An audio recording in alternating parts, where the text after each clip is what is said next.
So we now welcome witnesses from the Canberra Community Clubs and ClubsACT. For the Hansard record, could you please state your name and the capacity in which you appear? Athol Chalmers, Chair, Canberra Community Clubs. Craig Anthony Shannon, CEO of ClubsACT. Thank you. Ron Kent, General Manager of the Vikings Group with ClubsACT. Thank you very much. So I remind witnesses of the protections and obligations afforded by parliamentary privilege and draw your attention to the privilege statement. Witnesses must tell the truth. Giving false or misleading evidence will be treated as a serious matter and may be considered contempt of the Assembly. Would you each please confirm you understand the implications of the statement and that you agree to comply with it? Yes, I do. Yes, I do. Yeah, I agree. And yes, I do. Thank you very much. Look, we're not taking opening statements, so we might just get straight into questions. Money laundering is seems to be one of the drivers for the implementation of stricter controls on gambling. What evidence do you have in your clubs of this activity?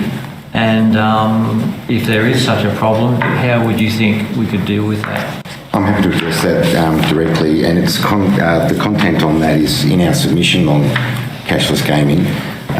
We engaged as ClubsACT with Mike Phelan when he was the head of the Australian Criminal Intelligence Commission, which was involved with the New South Wales Crime Commission investigation into money laundering, which I hasten to add was driven largely by what had been found going on in casinos around the country. We were informed, and I think Dr. Patterson may have been in the forum that we actually had Mike Phelan address on behalf of the industry. They clearly articulated that there is no perceived issue with money laundering in the ACT in terms of electronic gaming machines or our members and their venues. And large part that is because we have some of the smallest spending limits in any jurisdiction in Australia. The to money launder a $20 bet is a very slow way of getting rid of cash and trying to wash it. So there's a big disincentive there. In fact, I think most of the money laundering investigations around Australia have indicated that this is a problem that's driven by for-profit gambling. So venues that are for-profit based are the main environments where this sort of thing has been identified. Even in New South Wales, my understanding was the Crime Commission identified that largely for-profit venues. The ACT's poker machines are largely, if not exclusively, almost in non-for-profit venues, which represents our constituency. If I could just also add on that, I did want to take umbrage with one of the things that the Minister said in terms of the profit, in inverted commas, that our industry receives from electronic gaming machines. Our members are not for profit. They do not profit from gaming machines. That is returned back substantially, almost directly through the community through tax and for community contributions. That $180 million figure that's been bandied around substantially today is a gross figure. It is not in any way representative of a profit that our industry is making off the back of gaming machines, and I have addressed the Minister over this matter, and we refute that term being used. And obviously you're happy to put other thoughts through post this hearing if you've got some other things to say about when you go back over to Hansard that applies. Well, if I may, I wouldn't mind if I could tend a discussion paper that we actually gave the Minister in regards to the central monitoring system in 2022 in reference to the discussion paper that had originally been prepared by the Minister. In fact, you'll find that the figure of $50 to $70 million in terms of the implementation of the CMS was identified by our industry in our submission, refuting the Minister's report that BMM prepared in regards to a spend of approximately $18 million to roll out the central monitoring system. So we welcome the fact that the Minister has now accepted the substance of our own submission in regards to refuting the arguments that have been put forward for a CMS in 2022. And I think it's also worth noting that we did recommend to the Minister that we would be interested in pursuing an industry and government joint approach to a trial on cashless gaming in the ACT as far back as 2022 before the issues had been identified by the New South Wales Crime Commission.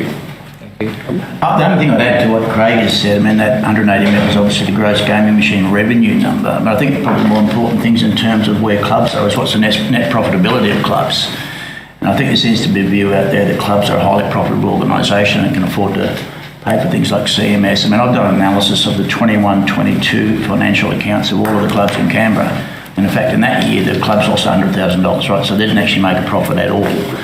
And I'm sort of trying to get the 22-23 number. So I think that is one of the perceptions out there that it's a highly profitable industry. And in recent years, that has not been the case. So I think that needs to be sort of made clear as well. I'd just like to add that we currently have systems in place that do live monitoring of transactional play on both uncarded and carded play that do address any money laundering concerns. We are managing a site and we have it in trial. It's incredibly effective and it meets all RG and AML-CTF requirements without the use of a CMS. Okay, thank you. Mr. Spencer, would you care to identify yourself in the capacity in which you appear? Yes, sorry. So Neil Spencer is my name. I'm an advisor to Canberra Community Club. So I'm a general consultant working in the gaming industry. So I can't enter this discussion on this point because I'm not an operator at a club in ACT. Thank you. Just to supplement you then, so you mentioned, Mr. Shannon, the $20 bet limit. So what's the bet limit in other New South Wales, for example? Or do we know that number? That $100 notes can be inserted in. $100 So it's actually the note in question. So an ACT can only insert a $20 bill into a gaming machine. Okay. You have a $1,500 payout limit as opposed to New South Wales where you have a $5,000 payout limit. So there's those measures in place which I think has been identified and discussed before. It's not a good environment for money laundering. So you're saying the ACT machines are very distinctive? Yes. Our jurisdiction's got the tightest regulation in regards to those matters that is a disinhibitor to money laundering generally. And I think it's worth noting that the jurisdictions with the money laundering issue all have CMS systems. Okay. So the limit, do you know how that limit in ACT started? Was it like virtually an anti-money laundering? I don't think that was probably the driver. Yeah, I think it was harm minimisation. Just a harm minimisation measure. Okay, but also your view it would address this other concern of money laundering? Yeah, we don't see any threat perceived by cashless gaming in terms of an expansion of money laundering across the ACT. Okay. Any supplementaries, Dr. Patterson, substantive?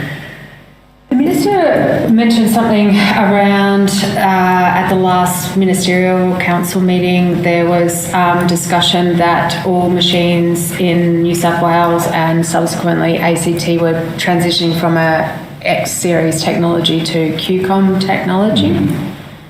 What exactly does that mean? And does that mean, looking at the government's submission, it says X series EGM technology is challenging in terms of implementing a universal system.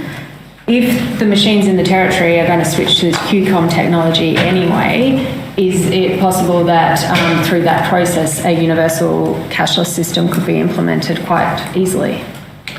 Look, to some extent we would defer to GTA, or maybe Neil, but... Yeah, look, first let me explain it, if I can, just on what X and QCOM mean. So these are, we call them communication protocols. So this is the standard way that data can be transmitted to and from a gaming machine and from to a monitoring system. So X standard was developed in New South Wales many, many years ago and does it quite well. It supports things like cashless. It supports ticketing, ticket out, loyalty, as well as all the media collection needed for taxation purposes. And QCOM does a similar thing, but in a different way. It traverses cashless tickets. It collects metering. It's newer, and it has more control. X standard allows more devices, more systems to connect to one gaming machine, which is a key thing. I can have a jackpot controller, I can have a loyalty system, I can have an accounting system, whereas QCOM only lets one controlling system talk to the gaming machine. So they're the fundamental differences. And that transition in New South Wales there's no timeline yet, that's probably going to take the wrong side of 9 to 10 years at least to get the whole state of New South Wales across to QCOM once they decide what they're looking for.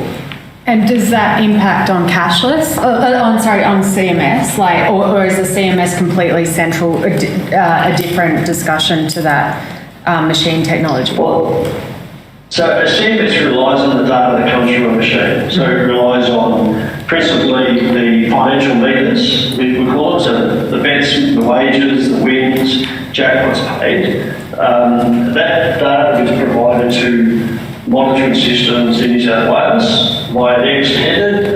In Queensland, they have monitoring systems that use the QCOM protocol. So it's not the choice of protocol, the choice of monitoring doesn't impact how the gaming machines work. The gaming machines, all by design, produce the information needed for monitoring.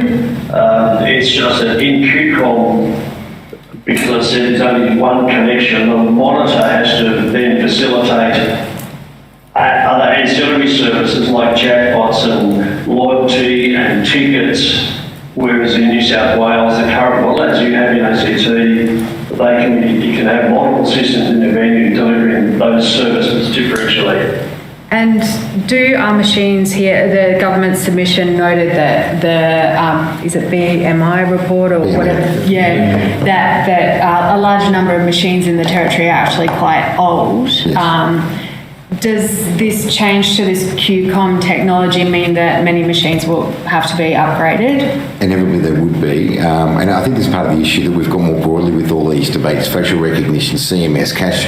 I mean, at some point these are all doubling up in expenditure issues, and if they're not dealt with in an effective way, then they could actually have substantial negative cost impacts across the ACT if they keep being put in with no clear identification of what we're trying to achieve in this jurisdiction.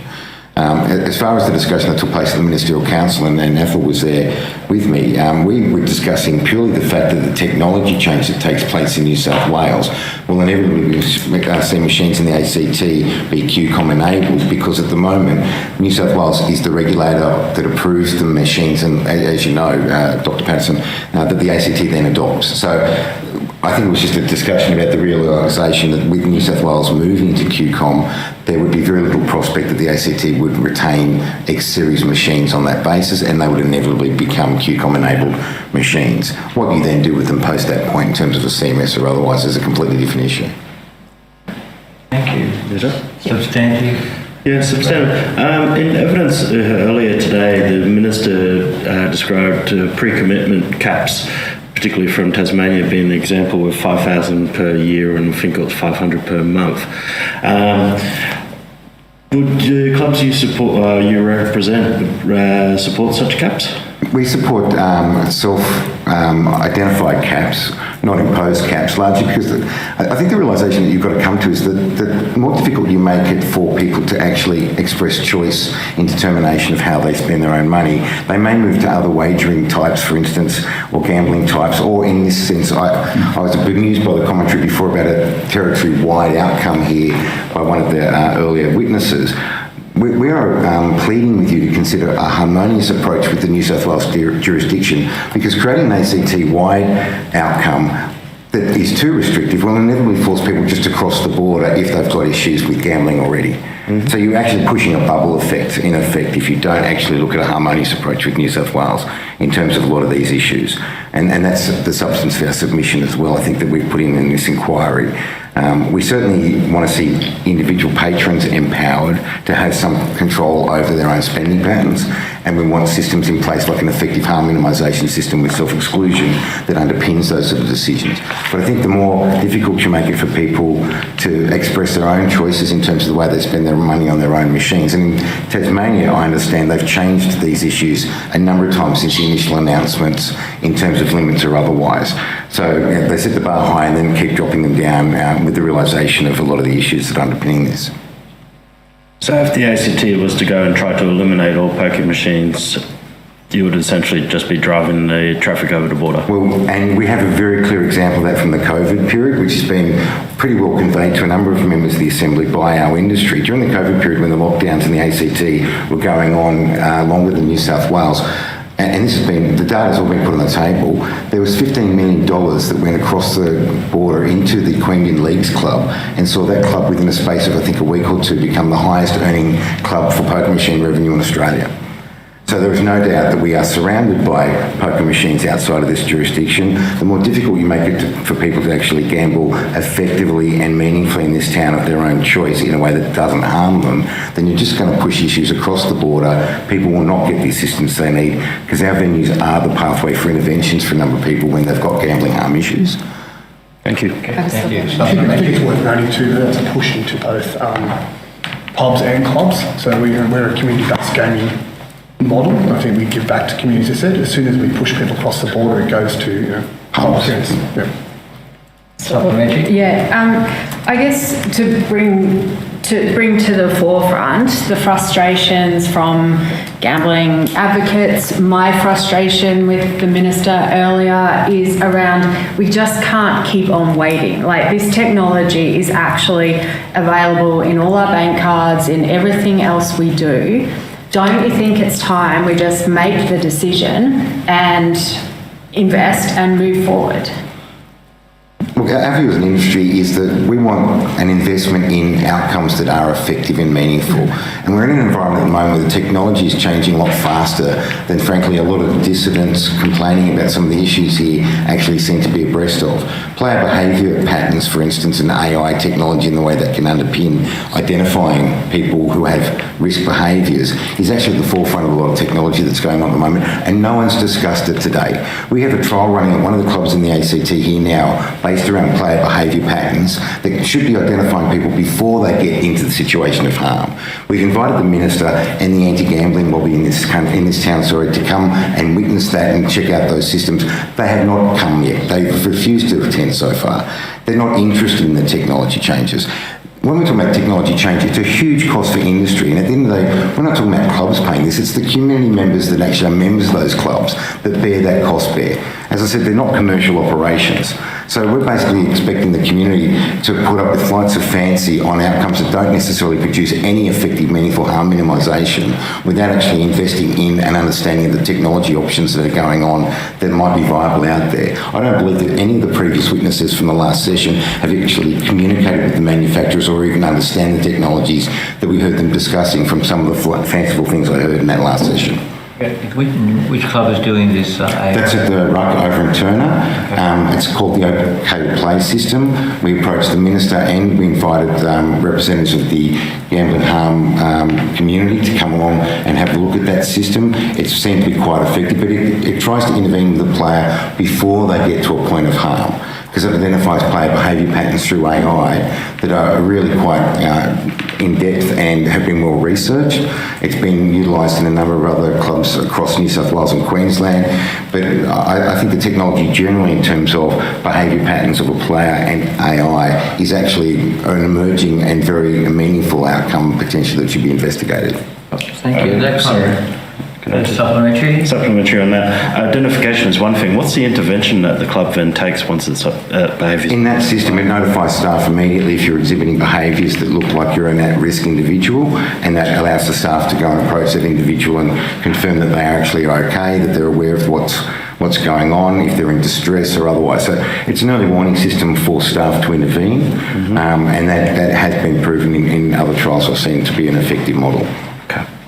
It kind of leads on to my next substantive. The Minister seems to have discounted, as have other witnesses, the value of a trial, as is currently happening in New South Wales. In fact, one of our professors was on the advisory board for one of those trials.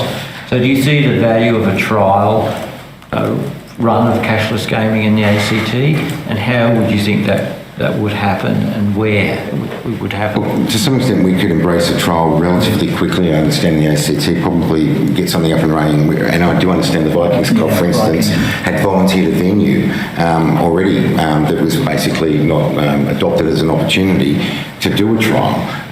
But at this stage, we certainly think there's some value in this jurisdiction working closely with New South Wales on what their trials are actually producing and getting some agreement in accepting the outcomes of those trials rather than necessarily having to start up its own process. And we've been advocating this now for 2 years, but we just can't seem to get any traction on this debate. Yeah, I don't think I'd add to that, Mr. Haynes. I mean, no, I agree with what Craig's saying. I mean, the trials will show what are the operational difficulties, the technical difficulties, what's the membership response to it all, how can we make it work all better. And we, as Craig said, there's a trial across 5,000 machines in New South Wales happening now on cashless gaming. Our Minister has spoken to the New South Wales Minister, who's happy to share the findings of those trials on the way through, so we could get the benefit of those trials, and which could feed into what we ultimately might do. So I think there's enormous benefit in having the trials. We've indicated that we'd be happy to have clubs trial them, and we could actually do cashless gaming in the ACT. I think we can actually do it within the current regs. And I think, Ron, you've got some things happening as well in one of your venues. The value of the trials too, if I can just finalise that, is that there's a variety of different systems in play here potentially in terms of cashless gaming, outside of just a ticket-based system or a card-based system. So I think that's what New South Wales is doing. We're sort of technology agnostic as an industry. We want the best, most efficient outcome in a cost-effective basis to achieve an outcome here. We don't necessarily dictate which version of cashless gaming would be better, but that's what the trials will hopefully indicate, where the best bang for buck and the best outcome in terms of harm minimisation may be available. One of our witnesses this afternoon said that you don't need to do a trial in the ACT because we're so similar to New South Wales. They're doing the trials, so we don't need to do it here. What's your response to that? Well, frankly, I think that's a ridiculous statement to some extent. As I said, we've already had regulations in place in the ACT that well beyond the New South Wales standard. They've just introduced GCOs in New South Wales. We've had them in the ACT for some time. Our limits are very different to New South Wales. GTO, just explain that for me. Gambling Control Officer. Yeah. But at the end of the day, our main objective is to achieve some harmonisation with the New South Wales outcome. That's the most cost-efficient system approach for the ACT, and I don't think that we should have the arrogance to assume that we are better placed than New South Wales to understand all the complexities of these issues. Thank you. Mr. Spencer, anything to add? Look, all I wanted to add was that in everything being a close submission, we talked about trying to make sure that when the term cashless is used, it's really understood because it can mean many things. As we just heard there, cashless can be ticketing, it can be card-based, it can sit in parallel with cash. So the New South Wales trials, the machine still accept cash. It is just an alternative to trial the digital funding technology to get through a digital wallet. So whatever we do and however outcomes are determined from here, when we talk cashless, I still urge for just clarity about what we're talking about and that what it doesn't block anything or does it still enable everything. Because that's unclear all around the country. Okay, thank you. Any supplementaries on that? Dr. Cozen, substantive. So over the past, I think since 2016, there's been a reduction in nearly 2,500 machines in the territory. Approximately 30%, I think, by the time we hit the target of 3,500. Yeah. So there's been a diversification strategy, and I guess my argument and debate around the CMS is the $70 million on a CMS plus whatever on top of that cost for cashless. We're locking machines into the territory. And given that we've been working over the past decade to reduce machine numbers, I view that as the greatest harm minimisation path to end up as a jurisdiction which has minimal or no machines in the next 20 years. What is the challenge to clubs diversifying, and what do clubs need to be able to be supported to diversify? And if that $70 million that the Minister has said clubs would have to front to invest in a central monitoring system, where could that money go and how could that be used if the current policy of machine reduction numbers was to continue? If I can just add, the figure of $50 to $70 million we identified, and now the Minister's accepted the $70 million figure, we'll go with that for the purpose of this discussion. That submission where that was identified by us after consultation with the manufacturers and the industry, that also estimated a per month cost for the industry, because there's a per month cost in regards to the operation of the CMS system. That's estimated $350,000 to $525,000 per month for the industry. So basically what you're doing is you're crippling the clubs industry to either provide community support or, in some terms, smaller clubs particularly where they might have 7 to 12 machines, that would be enough to see those clubs basically either get rid of their poker machines and then fold because they just wouldn't have the income streams. So there are much bigger issues across the board in terms of the way the CMS plays out. But if I can get back to your original question, what was it in terms of how we can better spend the money? Well, yeah, better spend the money, and how important is diversification, and what are the challenges that clubs are faced? I want to first shot and then Craig can jump in. Okay, so this has probably been the greatest single frustration for the club industry, because the government has been telling us for a number of years we need to diversify, less reliance on poker machines and new revenue streams. And by and large, the industry's embraced it and said, okay, we'll go down that track with you.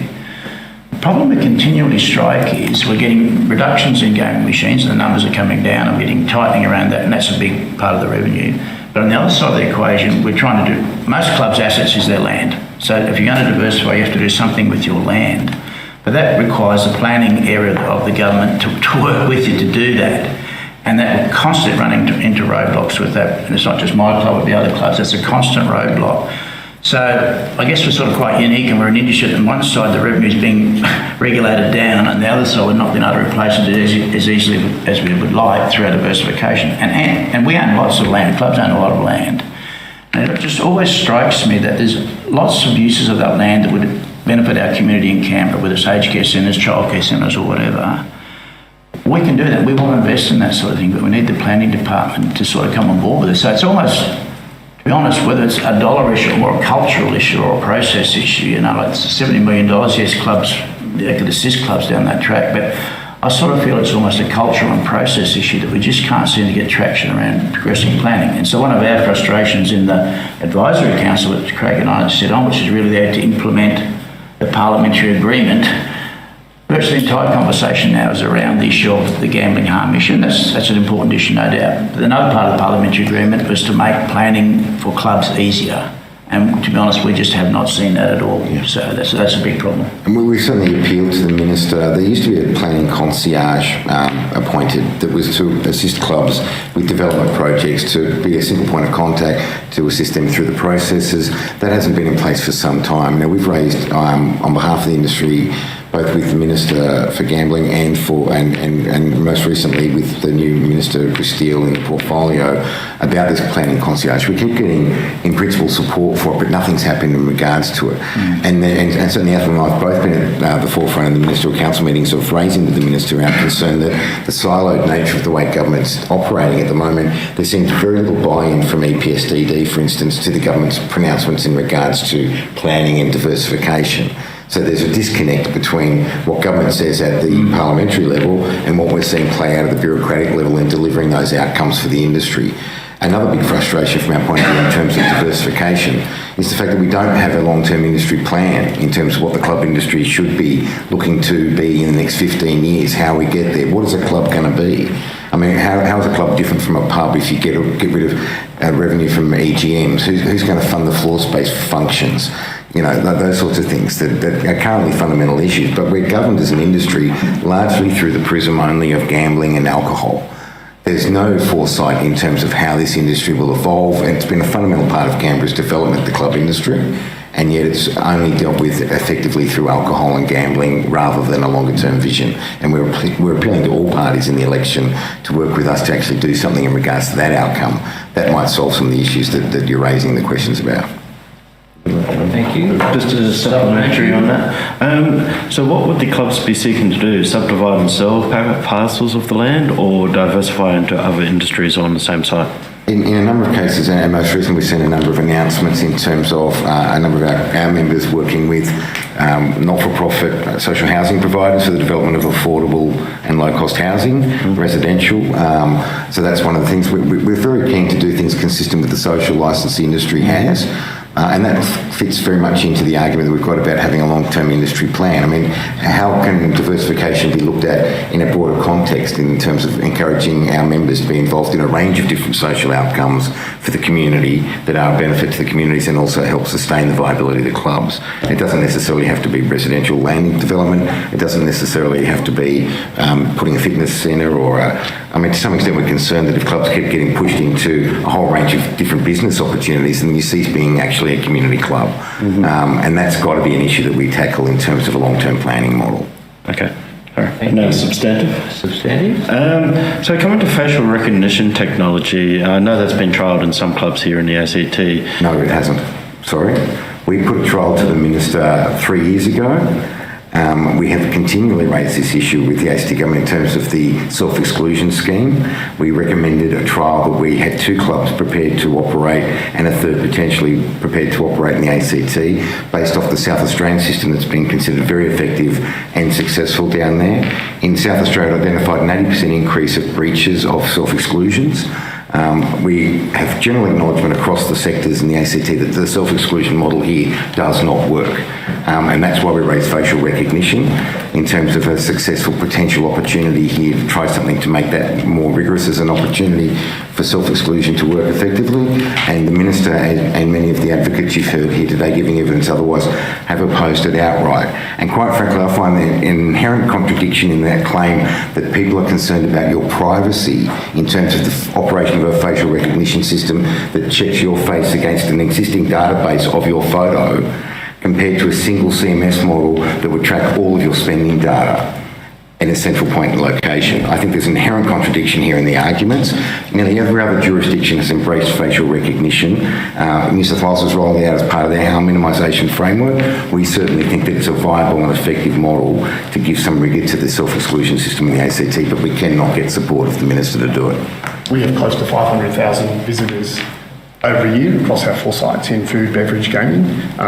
The poor young staff at the front are expected to remember a self-exclusion register, try and identify people. If we could put facial recognition in place, as other businesses has, that would be in place to protect our customers, where other businesses had it in place to protect the business.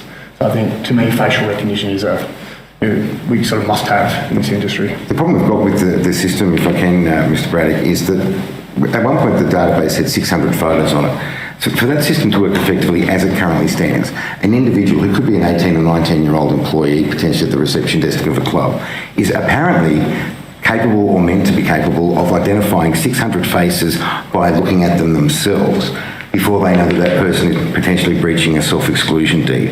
And we've had a number of cases in this town where the self-exclusion individuals have entered into with a deed. They've then tried to subvert we've had cases where people have dressed up in disguises. They've turned up with other members' cards to go into the venue. In one case, we had a club member where someone let the individual through a fire door at the back of the club so they wouldn't be identified at the front entrance. So, I mean, then at-risk gamblers will often try to evade their own self-exclusion.